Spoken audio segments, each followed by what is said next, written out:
Welcome to the new Timelines for Pages training video. In this video, we're going to go over all of the new changes that Facebook has forced upon page owners. So let's just dive right in. Okay, Facebook in 2012 has some 850 million monthly active users. That is a huge base of people, potential customers for you and your business.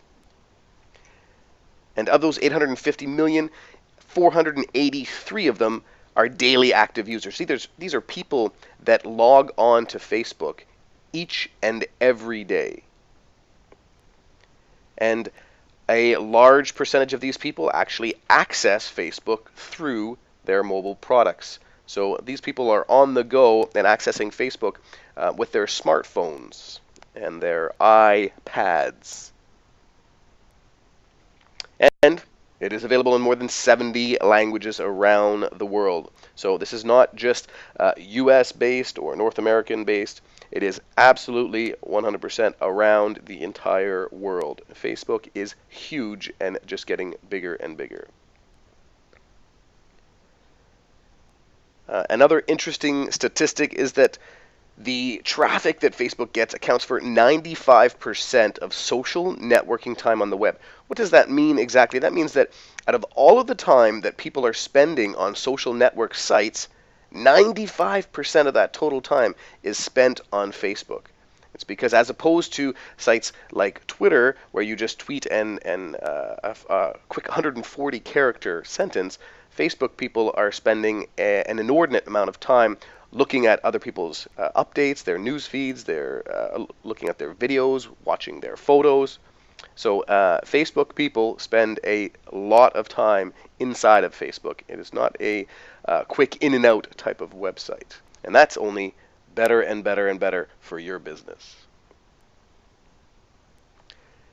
Okay, so the reason we're here is because Timelines is the new layout, and you might have seen this on your profile. If you have a personal profile on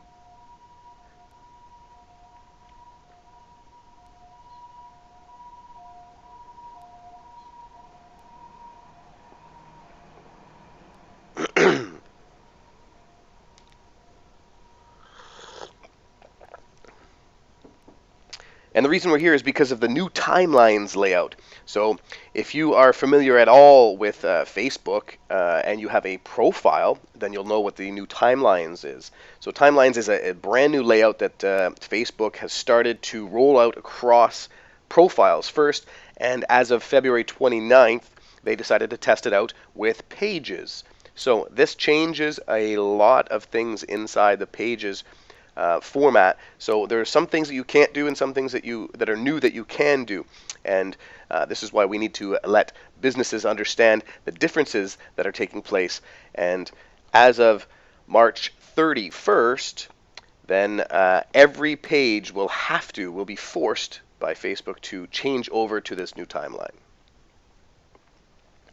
So if you don't feel like doing it right now, then you have that option from February 29th to March 31st. You can test drive, so to speak, the new Timelines layout and not publish it publicly. So you can kind of test the features and edit your page to get it ready for March 31st. But as of the 31st, everybody will be switching over. Okay, there are many new changes. One of the biggest one that people are complaining about is the lack of a default landing page. So the default landing page was a page or a tab that you could send your visitors to that maybe contained an image that said click like above and you can get access to the page. So this was a very good way to convert the traffic that was coming to your page into likes. So unfortunately, there is no way to set up a default landing page. Everybody that comes to your page will be going to the main page with a large cover image. So this large cover image is also new in the new Timelines. And the custom tabs are still there. You can still use the apps and the custom pages, but to get somebody to that page, you would have to drive traffic specifically to that URL. And those page sizes have also increased. So let's dive in and we'll get into some of these changes in more depth. So what exactly is new with the new timelines? Well, there is a fair amount. As we stated earlier, the cover image, it is a huge image that is placed on your page, and it stretches across the entire top of the page. And then the profile picture, which used to be fairly long and skinny down the left-hand side of your pages, is now a square. And the About section is a little more visible now. There is an app display, and this is basically your tabs are displayed in a more prevalent place underneath the cover image, and you're able to see a lot more of them rather than just a little link. You have a highlight feed, which allows users to choose how they want to interact with your page. There's a timeline navigation where users can choose what date they're able to go back to, and they can see deep into your page's past or your company's past. The activity feed allows users to see friends' activity on your page and whether friends have posted or not. And then we also have the friend feed. Okay, and this allows again to see more of what exactly is happening with your friends. We have pin posts and milestones and starred stories. These are all 3 different ways to highlight important activities or important dates or product launches and stuff like that, to highlight these and keep them on top of the page or to give them more visibility. And then private messaging is something brand new. You can message fans, and fans can message you. We'll get into that a little deeper. You can also turn that on or off. There's an admin panel that is very accessible now, right on top of the page, and you can hide or see the admin panel just by a click of the button. And then they have an activity log that shows you all of the information and activity that's happening on your pages. Okay, so we'll go into depth here and we'll go one by one with this. So this is if you haven't seen it, this is the new layout for the timelines. And the cover image is at the top here. So number 1 is that huge cover image displayed across the entire width of your page. Number 2 is the little profile picture. 3 is the actual timeline itself. Okay, users can click on that on the different dates in that timeline. Number 4 is the About section. This tells you about the company and what category your page is listed under. And then 5 is the apps, and this was the thing that took over the tabs. And 6 is highlights. So this allows the users to engage the page differently to see if it's just their friends and other people or admins that are posting. Okay, they can choose that there. The composer is pretty much the same as it used to be. They took out links because there was no reason for having links there, and they've added the milestone to it. And then pinned post allows you to pin a post to the top of the feed, and then friend activity allows you to see what your friends your friends and your friends how they are interacting with your page. So the cover image is obviously a lot larger than the profile pic that you used to have on your old pages, and this is located very visibly at the top, and it's 851 pixels across by 315 pixels high. So you want to make use of this cover image, and you want to use up with a striking or shocking image that represents your brand very well. But note that there are some rules to this cover image. So as we said, it's 851 by 315 pixels, and it has a minimum width of 399 pixels, and it will be resized. Okay, but I would suggest that you use the entire 851 by 315 pixels. It's just a lot easier, and you don't want to have Facebook resize something and lose the pixelation of it. So you want it to stand out very well, and it has to obviously represent your brand, whether your brand is a product, a service, or you are branding yourself. So here are some restrictions now. You cannot put any price or purchase information on that image. Okay, and that is only the first of many. You cannot put any contact information. You can't advertise your website, a phone number, an address, or any other way to contact your company.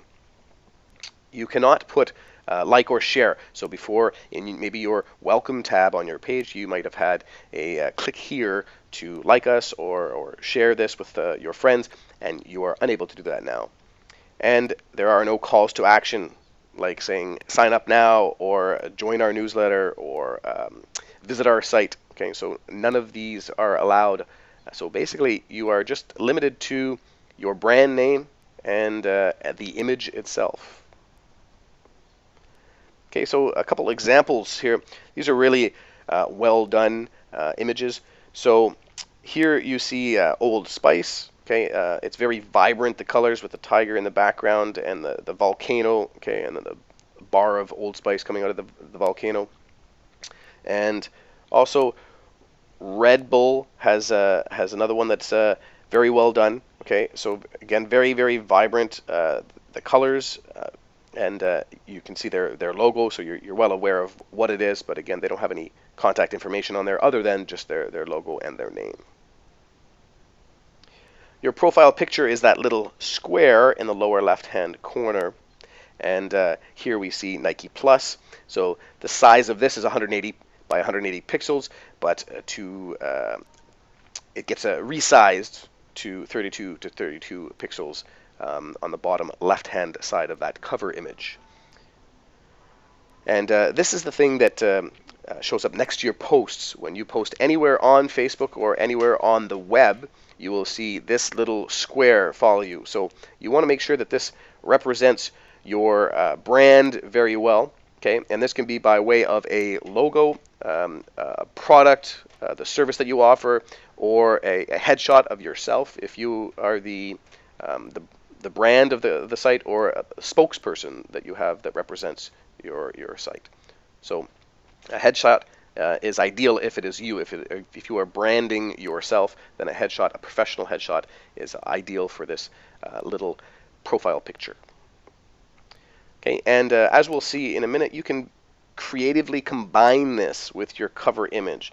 Okay, so it takes a little bit of creativity to do that and still represent your brand with the image. Okay, and one good example is Ford Mustang. So you can see here that Ford Mustang has their logo, the Mustang, the horse, and it is that's in their profile pic, and then it happens to incorporate in the front grille of the Ford Mustang. Okay, so they do this very well, and they do it in a way that once you post, or they're posting across the web, you can't tell that it's just one piece of a picture. So they still have the Ford Mustang, and it still represents their brand very well, and everybody knows what it is, and you can still kind of see that it's a grille in behind the Mustang anyway.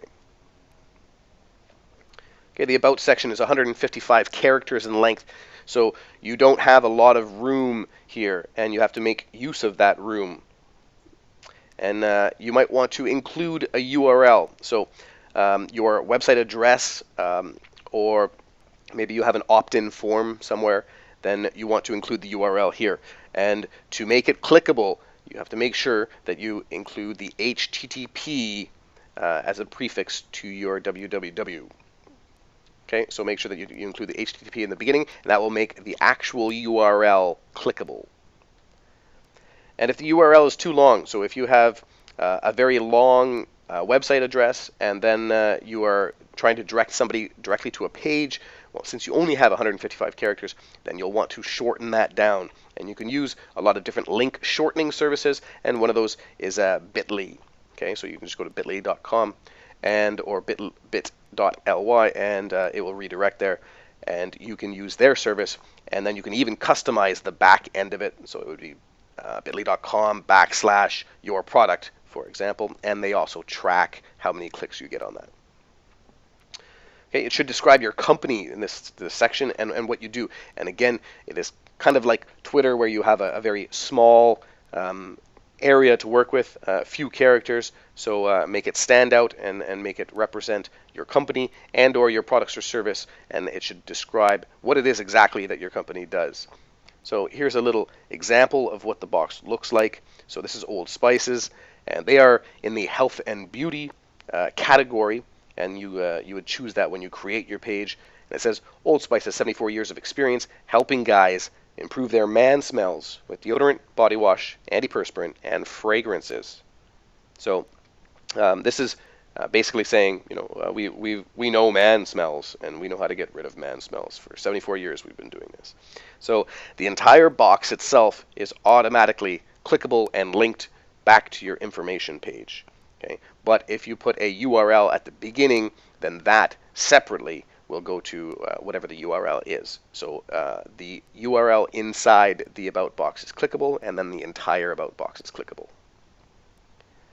Okay, this is your new app display, and this appears to the bottom right of your cover image. So this has taken the place of the links and the tabs that they used to be on the left-hand side underneath your profile pic in the old pages, and these are now thumbnails. So there are only 4 that get displayed here, and if you want more, then the user has to click this little arrow, and a drop-down box will appear and they can choose. So what this means is that it's only these 4 that are very visible to your fans.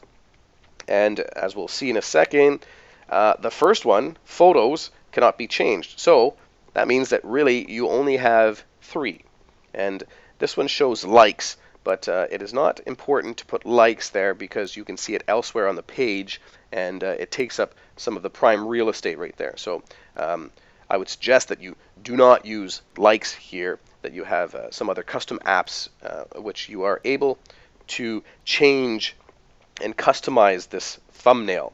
So it's 111 by 74 pixels, and you can put in an image of your choice here to make it a lot more enticing to your customers. So choose thumbnails that encourage the user to click on it. Okay, you want them to take some action, and many people are not going to click that little arrow. So if you want to change these, you can click the arrow, and then there will be a little pencil icon at the top right of the little thumbnails of the app display, and you can swap back and forth to choose which 3 appear in this location beside photos. Your highlight feed, it's in the center of the page, and it allows users to choose how they want to interact with your page. So they can see just highlights, and highlights is something that Facebook has deemed to be the most important. Okay, so basically whatever Facebook has thought to be the most relevant to your fans, that will show up first. And otherwise, you can choose post by page, which means that all you will see is what the page itself or the admins have posted on the page. And then you have posts by others. So this will allow users to see what other fans are saying about the pages and filter out what the actual page is saying. Okay, so this lets users see just what other people are saying about the brand. So you have to be very careful to always edit your posts and take care of any negative feedback that might be showing up on your page, because users now have the ability to dig fairly deeply into your page and basically see everything that somebody is posting. So this is your timeline navigation, and this allows users to click all the way through each of the different years to see what kind of activity has happened, not just on your page, but with your company. So as long as you have put something, a date, attached a date to a specific post or a photograph, then it will create a new timeline entry, and then users are allowed to navigate through your page by way of these dates. So this allows users to dig a lot deeper into your page, so you want to make sure that you don't have anything that is negative in there. Okay, you want to go through each date, and then you as the page owner, acting as a user, you want to ask yourself, at every step of the way, at every little click that I make, does this represent my company? The way that I'm seeing this page, my page right now, does this represent my company the way that I want it to? And if it doesn't, then you want to edit that and make sure that every date and every way that a customer or a user can interact with your page is representing your company the way that you want them to see it.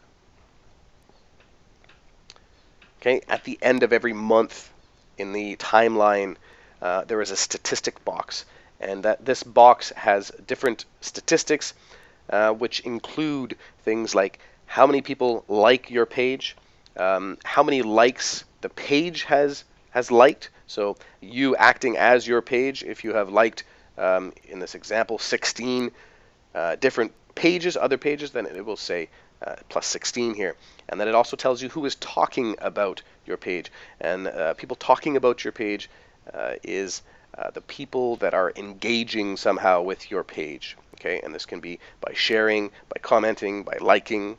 Okay, so anybody that is engaging with your page. Your activity feed is actually your new wall. Okay, so they don't say wall anymore, it's just called an activity feed.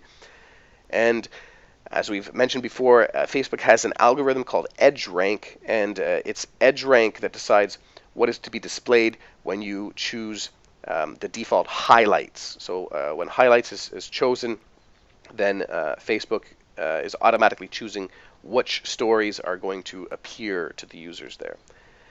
You can edit or change any of this by clicking the little pencil icon that is at the top of the right of all the posts, and this allows you to do a lot of different things with those posts, including hiding the post from the feed.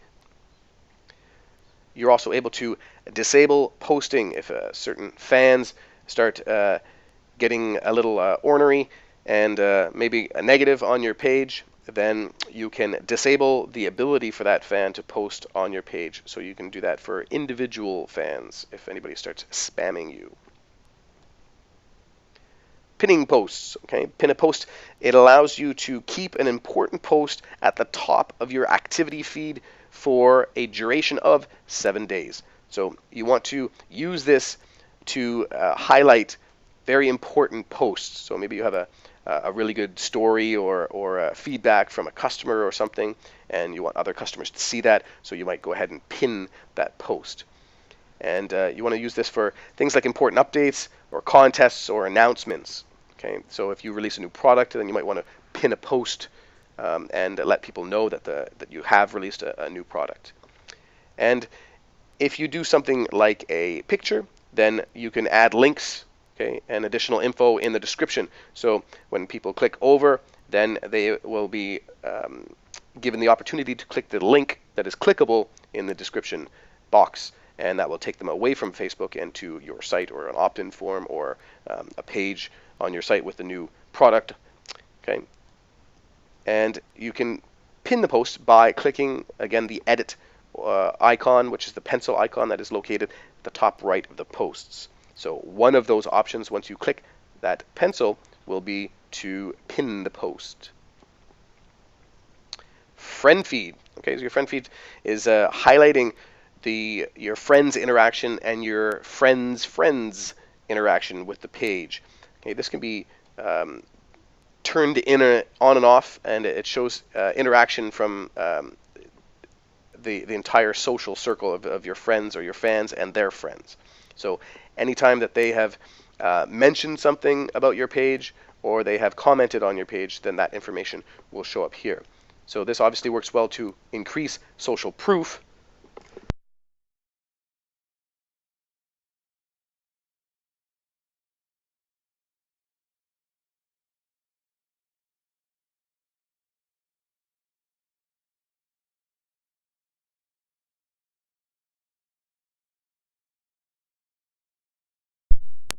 So this obviously works very well to increase social proof, as your friends and fans will see that their friends and the fans of their friends or their friends' friends are interacting with your page. And as I mentioned, it can be turned off in the admin panel. So if you don't want this feature, there is an option to be able to turn it off. Milestones is something brand new. And milestones is just that. It is a way to set a milestone from your company. So a very historic or important date or event. And this gives you the opportunity to highlight that date or event in your page. and you can set the date of the milestones, and once you do, it will enter the timeline at that date. So even if you'd like to enter the founding time of your company, then it will automatically go to the beginning of your page. And the milestones have a lot more weight. We talked briefly about Facebook's algorithm called EdgeRank, and milestones holds a little more weight in that algorithm, so they will appear more readily in your fans' news feeds. But that doesn't mean that you should abuse them at all. They're only meant to be for very large events.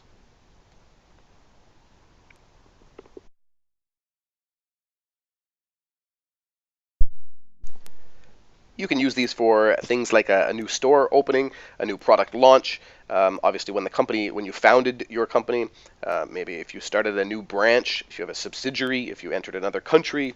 Okay, so any large event can be marked with these milestones.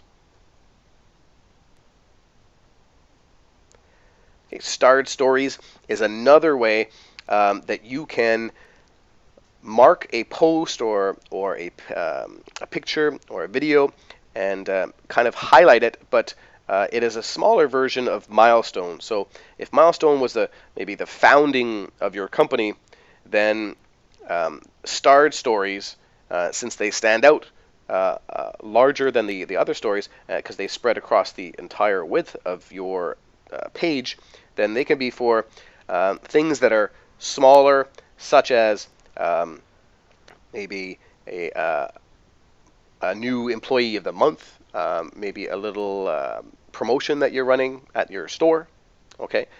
Maybe a really cool picture like Red Bull has. Any story that you think will attract a lot of attention and will engage people and will make your page look good to the consumer. So anything maybe community service related or something along those lines that really makes your page stand out, then you can star this and it'll stretch across the entire side of your page. And again, you can change the dates here so that they fit perfectly into your timeline. Private messaging is new. It was never available before on pages, and both fans and non-fans, are able to send messages to pages.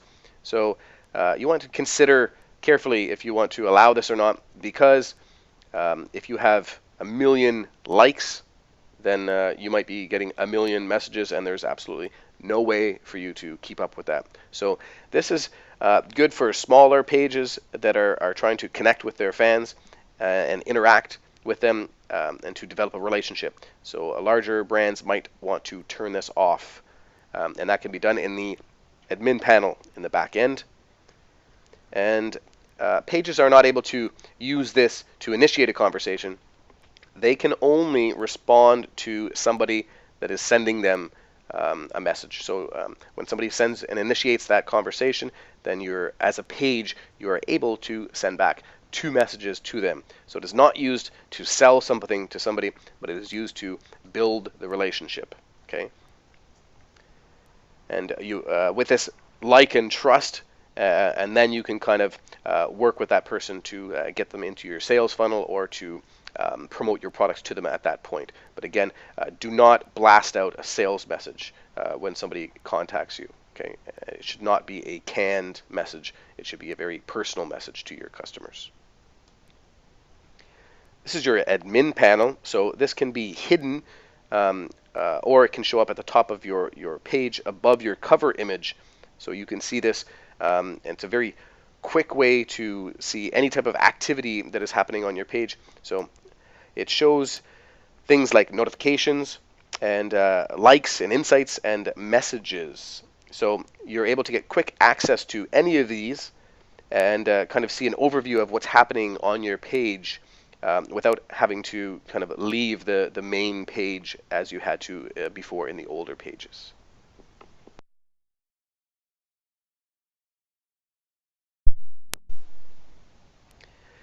And in here is under the Manage tab at the top of this page is where you will get into the Edit settings or Edit page So before you used to click edit page, here you would click manage and then edit the page from there. This is your activity log, okay, and again this is at the top, and this basically just allows the admins or page owners to see all of the activity that's happening on their page, and it's just broken down by category. So you can view, all of your photos here, your videos here. So it just kind of puts everything into one section for you, and it allows easy access to every part of a page. Okay, so it's just a quick way to look around your entire page. All right, so timelines, as we stated at the beginning, is mandatory as of March 31st. Whether you like them or not, you will have to change over as of March 31st. Every page owner will not have the option past the 31st of March. And default landing pages, unfortunately, do not exist. And this is Facebook's way of trying to dig out more advertising dollars, because you have to now drive traffic to any welcome tabs or pages that you have made, rather than forcing people to land on that tab when they come to your page originally. And all apps should function the same as they did before. If you have an app on your page, it should translate over well, and if it doesn't, you just have to go back into the apps section. But most of the apps should function the same as they did in the old pages. And the custom page sizes have increased to about 810 pixels wide. So if you had a default landing page or a like reveal page, then you will notice now when you go to that page that it's actually smaller than the entire width of the page. So you either have to center it, or you have to increase the size of it so that it fills the entire page. And you better embrace the changes or become obsolete. Facebook is not going to change back. So timeline seems like it's here to stay. They figure that it gives pages a better way to represent their company, and to be able to see, gives customers the ability to see an overview of their entire business, and from the beginning, up until now, rather than scrolling through older posts all the time. So Facebook thinks it's a better idea, and only time will tell, but you have to change to the new timeline pages. So embrace the changes and get used to them, and start playing around with it before the 31st of March, when you will have to change over. That's it for this video on timeline training strategies.